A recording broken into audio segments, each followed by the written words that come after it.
Sana makatulong. Pagbigas-bigas ba?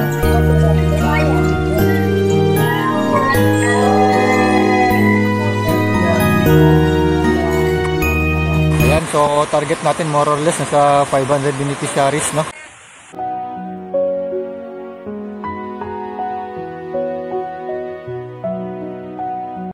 So magpapaparty tayo dito. So mamimigay tayo ng mga regalo sa mga kabataan. So kahit umuulan, no? Talagang sinadya natin tong lugar na to kasi according sa information, medyo bihira lang rin yung mga pumapasok dito para mag-conduct ng mga ganitong klaseng activity. Kaya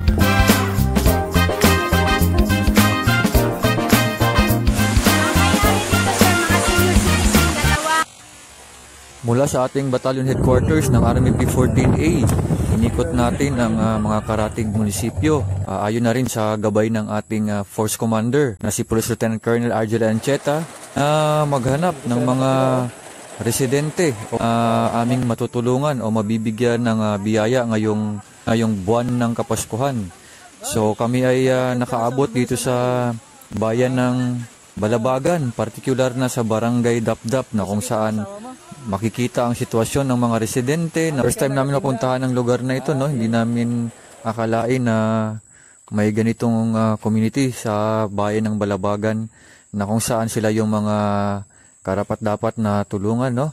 So ayan, kung makikita ninyo ang mga sitwasyon ng mga residente, ng mga pamilya, naagaw ang aming atensyon dito sa isang bata, no? Sa isang babae na 21 years old. Kung makikita ninyo ang kanyang kalagayan, so siya ay may kakaibang physical condition. So sa age niya na 21, so kung makikita ninyo yung kanyang height at the same time, kung makikita ninyo siya ay parang kuba.